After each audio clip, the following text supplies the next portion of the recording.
La technique est réparée. Merci pour cet accueil chaleureux sous le soleil. De l'autre côté des grilles, enfin pour ce qui concerne la direction, c'est moins chaleureux, vous l'avez noté. Je veux vous dire que je suis assez surpris que on reproche régulièrement à la CGT de refuser le dialogue social, de refuser de discuter. Preuve est faite aujourd'hui que quand nous, on veut rencontrer des salariés et discuter, c'est pas nous qui empêchons ce dialogue et cette discussion. Je le dis d'autant plus que la CGT, et c'est la raison de ma présence ici, la CGT défend l'industrie, ça a été rappelé depuis tout le temps. Et la CGT, c'est pour ça que j'ai tenu à siéger personnellement au Conseil national de l'industrie qui doit justement impulser une politique industrielle. Imaginez qu'un de mes voisins de table au Conseil national de l'industrie demande à visiter cette entreprise, je le prends un nom au hasard, Bruno Le Maire. Est-ce que la direction de l'entreprise lui aurait refusé la visite? Je vous laisse répondre. Et donc, voilà, c'est proprement scandaleux de nous faire des procès d'intention, mais quand ils sont confrontés à la réalité, eh bien on voit qui refuse de dialoguer, qui refuse d'écouter les salariés, qui refuse d'écouter les syndicats et singulièrement la CGT, et qui est dans une autre démarche. Ça, c'est la première chose que je voulais vous dire. La deuxième, c'est que oui, l'industrie dans ce pays a de l'avenir. Et toutes les industries. Certains essayent d'opposer ce qui serait l'industrie du futur avec ce qu'ils appellent la vieille industrie. Nous ne faisons pas ce genre de différence. On a besoin de toutes les industries et sur tous les territoires. Et c'est le combat que mène la CGT depuis tout le temps, je vous l'ai dit. Et en même temps, on a besoin de dénoncer plus fortement dans ce pays ceux qui s'engraissent, et je pèse mes mots, sur le dos de ceux qui travaillent. Vous voyez, l'année dernière, les grandes entreprises françaises et multinationales, ceux qui on appelle le CAC 40, ont versé à leurs actionnaires 57,4 milliards d'euros en termes de dividendes.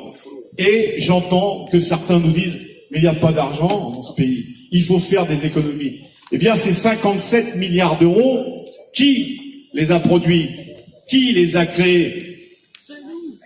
Voilà, c'est nous, c'est vous. Et donc cet argent, il doit revenir dans l'investissement industriel pour créer des emplois, pour lutter contre la précarité. Je salue la mobilisation des intérimaires qui, quand ils travaillent sur un site, doivent avoir les mêmes droits que ceux qui sont en CDI. C'est la loi. Et donc, si c'est pas respecté, c'est de la discrimination et il faut lutter tous ensemble pour que tout le monde ait les mêmes droits. Voilà à quoi doit servir ce pognon. Et en même temps, on a besoin de continuer à agir comme le font ceux qui sont en gilet rouge, d'autres qui sont en gilet jaune, ensemble, pour que ces richesses elles soient mieux redistribuées, pour que les salaires augmentent.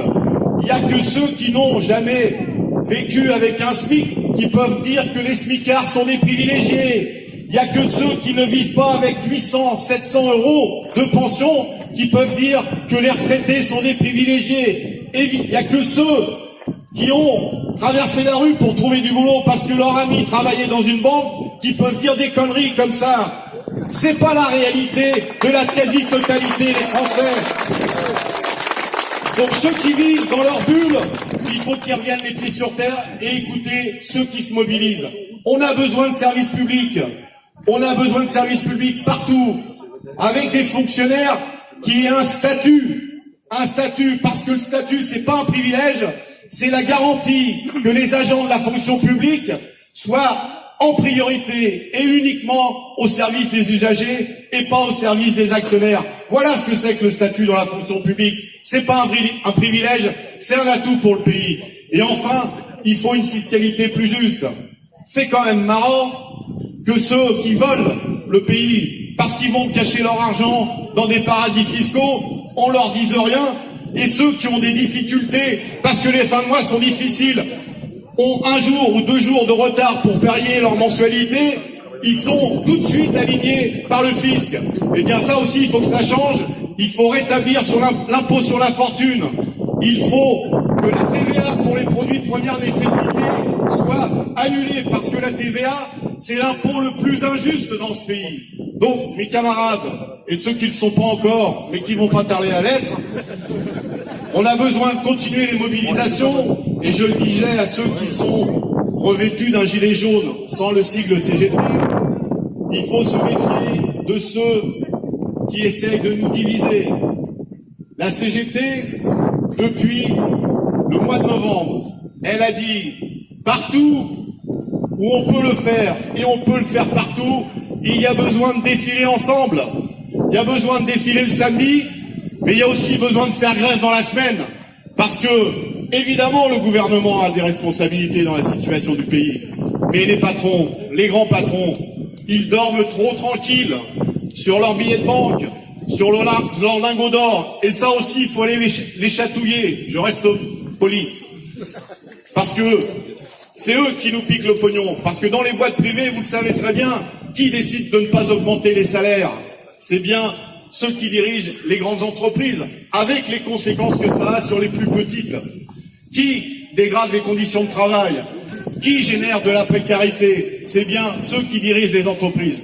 Donc il faut que les mobilisations non seulement continuent, et nous avons déjà beaucoup de rendez-vous au mois d'avril et jusqu'au mois de mai, mais il faut que ces mobilisations s'amplifient. Et pour qu'elles s'amplifient, il faut aller voir ceux qui ne croisent jamais des syndicats. Je le savais avant, mais force est de constater que c'est quand même encore la majorité du monde du travail qui ne croise jamais de syndicalistes durant leur vie. Eh bien ça, il faut que ça change, et c'est de notre responsabilité. On lâche rien, la lutte continue. Merci.